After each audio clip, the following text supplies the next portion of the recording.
एक लेडी जो space mission के दौरान उसका स्पेसक्राफ्ट एक एस्टेरॉयड से टकरा जाता है, जिसकी वजह से उसके सारे मेंबर्स मर जाते हैं। सिर्फ ये लेडी बचती है। फिर स्पेस में ये किस तरह से सर्वाइव करती है, यही हमारे इस कहानी में होने वाला है। आपको ये वीडियो पसंद आए तो वीडियो को लाइक और सब्सक्राइब कर लेना, ताकि ऐसे इंटरेस्टिंग वीडियो लाए जो आपके पास जाता ही रहेगा। कहानी की शुरुआत में एक स्पेसशिप को देखते हैं जो हबल टेलीस्कोप को ठीक करने के लिए नासा द्वारा भेजा गया होता है। इस स्पेसशिप का कमांडर मैट कोलस्की होते हैं। इन्हीं की मेंबर जिसका नाम रेयान स्टोन है, इसका मिशन शटल एक्सप्लोरर का टेलीस्कोप ठीक करने का होता है। ये इसका पहला स्पेस मिशन होता है। वो हबल टेलीस्कोप पर कुछ हार्डवेयर अपडेट कर रही होती है। मिशन के बीच में कोवल्स्की और स्टोन के बीच काफी अच्छी दोस्ती हो जाती है।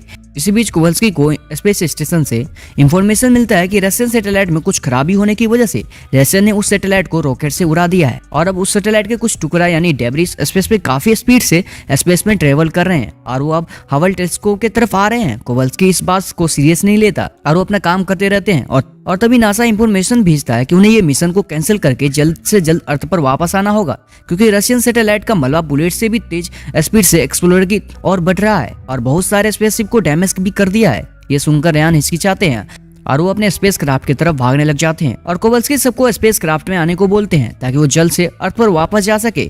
उसी टाइम वो स्पेस का मलबा बहुत स्पीड से उनके स्पेस स्टेशन से टकरा जाता है और जब तक वो समझ कुछ पाते तब तक काफी देर हो चुका था। डॉक्टर स्टोन जिस पैनल से अटैच होती है वो पैनल स्पेस के मलबे से टकरा जाता है और स्पेस स्टेशन से अलग होकर बहुत स्पीड से स्पेस में ट्रेवल कर रहा था। कोवल्स्की उससे वॉकी टॉकी से कांटेक्ट में रहने की कोशिश करता है, लेकिन वो बहुत डरी होती है, जिससे वो वॉकी टॉकी पर कोई जवाब नहीं दे पाती है। वो स्पेस में बहुत तेजी से ट्रेवल कर रही होती है।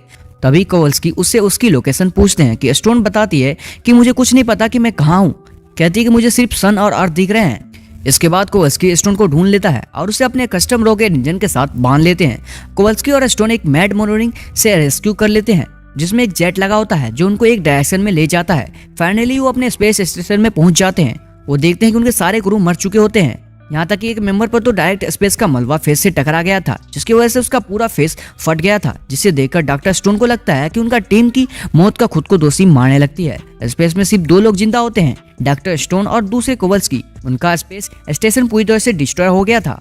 अब उनके पास बस एक ही ऑप्शन था कि वो ये था कि वो लोग इंटरनेशनल स्पेस स्टेशन तक जाए, जो कि 1400 किलोमीटर दूर था। कोवल्स्की कैलकुलेट करते हैं कि उनके पास सिर्फ 90 मिनट है कि इंटरनेशनल स्पेस तक पहुंचने के लिए, इससे पहले कि वो मलबा फिर से उनसे टकरा जाए। वो दोनों आईएसएस की तरफ जाना शुरू करते हैं। मैन मॉर्निंग सूट्स की हेल्प से आईएसएस की तरफ जा रहे होते हैं।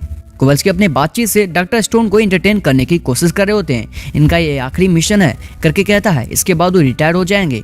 कोवल्स्की अपने बातों से उसका माइंड डाइवर्ट करने की कोशिश करते हैं ताकि वो पैनिक ना हो। डॉक्टर स्टोन डरी हुई होती है, वो बातचीत करने की मूड में नहीं होती है, फिर भी वो अपने जीवन के बारे में बताती है। यहाँ पता चलता है कि अर्थ पर कोई भी उसके लिए वेट नहीं कर रहा है।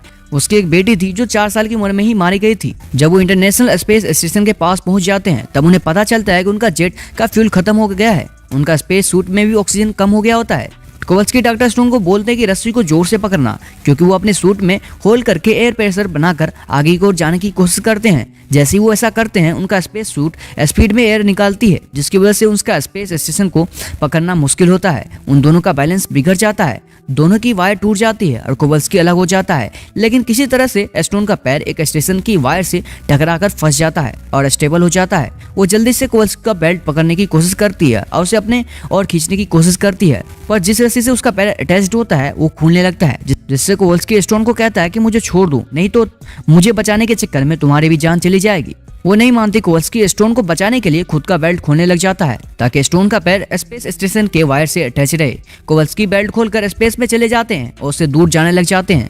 अब सिर्फ स्टोन अकेले ही बचती है पूरे स्पेस में। अब स्टोन आईएसएस के अंदर जाती है, कोवल्स्की से कांटेक्ट करने की कोशिश करती, लेकिन कोई आवाज नहीं आता। स्टोन नासा से भी कांटेक्ट करने की कोशिश करती है, पर नासा से भी कांटेक्ट नहीं हो पाता। अब स्टोन को कुछ समझ नहीं आता कि वो क्या करे। इससे पहले कि वो कुछ करती, अचानक से स्टेशन में आग लग जाता है। वो घबरा कर इसे बुझाने की कोशिश करती है, लेकिन वो आग इतना फैल चुका होता है कि इसे बुझा नहीं पाती।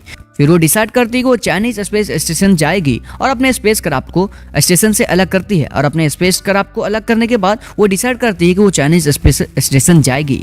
और जैसे वो क्राफ्ट को स्टार्ट करने लग जाती है तब उसे पता चलता है उसका पैराशूट और उसकी रस्सी स्टेशन से बंधे होते हैं, जिससे वो आगे नहीं बढ़ती। वो आगे जाने की बहुत कोशिश करती है, पैराशूट वायर से अलग नहीं हो पा रहा होता है। फिर स्टोन डिसाइड करती है कि वो खुद से जाकर वायर को डिस्कनेक्ट करना होगा। वो अपना स्पेस सूट पहनती है और बाहर जाती है। उसी समय स्पेस से वो डेब्रिस बहुत स्पीड से उसके तरफ आते हैं और पूरे स्पेस स्टेशन को डिस्ट्रॉय कर देते हैं।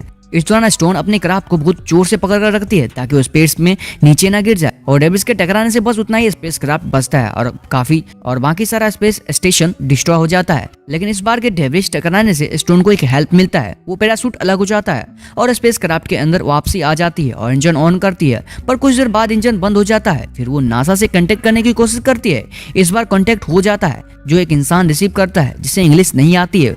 वो उससे हेल्प मांगने की बहुत कोशिश करती है। वो आदमी को स्टोन की कोई भी बात समझ नहीं आ रहा होता है कि वो क्या बोल रही है। स्टोन उससे बात करना जारी रखती है क्योंकि वो स्पेस में अकेली होती है। वो अपने लैब के बारे में बताती है और कहती है कि मैं मरने वाली हूँ। ये कहती वो रोने लग जाती है। इस सब के बाद वो इमीट छोड़ चुकी होती है कि वो अब जिंदा बचेगी। अब वो सोचती है कि वो अब तो मरी जाएगी, तो वो खुद को मारने की सोचती है और वो सारे ऑक्सीजन सप्लाई को बंद करने लगती है और मरने का इंतजार करने लग जाती है। तभी अचानक से स्टोन को स्पेसक्राफ्ट के पोर्ट होल से एक आवाज सुनाई देती है। वो आवाज किसी और की नहीं बल्कि कोवल्स्की का होता है, जो चमत्कारी तरीके से जिंदा रहने में कामयाब हो गए थे। वो आकर जल्दी से स्पेसक्राफ्ट का सारा ऑक्सीजन सप्लाई को ऑन कर देते हैं और स्टोन से मजाक करते हैं जैसे कुछ हुआ ही ना हो। वो स्टोन को उम्मीद देते हैं कि वो बच सकती है। उसी समय उसका आंख खुलता है तो वहाँ पे कोई नहीं होता है। स्टोन का एक सपना होता है। कोवल्स्की तो कब का मर चुका होता है, लेकिन इस सपने से उसे एक उम्मीद आ गया था कि वो अब बच सकती है और उठकर ऑक्सीजन सप्लाई को ऑन करती है। फिर वो डिसाइड करती है कि वो चाइनीज स्पेस स्टेशन तक पहुंच कर रहेगी, क्योंकि जिस क्राफ्ट में वो अभी होती है उसमें पैराशूट नहीं होता है, जिसकी वजह से वो अर्थ पर लैंड नहीं कर सकती थी।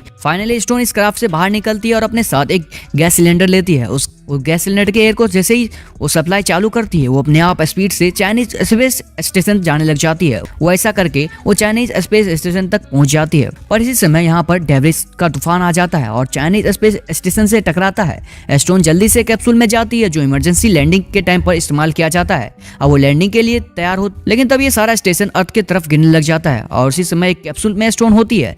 अगर स्टोन को थोड़ी भी देर चाइनीज स्पेस स्टेशन तक पहुंचने में हो जाता तो शायद वो कैप्सूल में तक नहीं पहुंच पाती, क्योंकि डेब्रिस उसके आने से पहले ही सब कुछ डिस्ट्रॉय कर चुका होता। ट्रेवल के दौरान अब स्टोन को बस एक बात की टेंशन होती है कि कैप्सूल का पैराशूट सही टाइम पर खुल जाए, नहीं तो वो मर जाएगी। फाइनली वो कैप्सूल का पैराशूट खुल जाता है और धीरे धीरे पृथ्वी की तरफ आने लगती है। इसके बाद उसका नासा से कांटेक्ट हो जाता है। नासा के लोग उसे बोलते हैं कि उसके लिए रेस्क्यू टीम भेज रही है। वो कैप्सूल पानी में लैंड करता है और स्टोन की जान फिर से खतरे में पड़ जाती है। बहुत कोशिश करने के बाद वो दरवाजा खोलती है और पानी की तरफ तैरना शुरू कर देती है और फाइनली वो पानी से बाहर अर्थ पर सांस लेती है। वो तैरते हुए जैसे तैसे करके किनारे पर आ पहुंच जाती है। स्टोन उठ नहीं पा रही होती है क्योंकि वो बहुत ही वीक हो गई थी। और अगले सीन में हम देखते हैं कि स्टोन चल रही होती है और इसी समय ये मूवी यहीं खत्म हो जाता है। और आपको ये वीडियो पसंद आया तो चैनल को जरूर सब्सक्राइब कर लेना।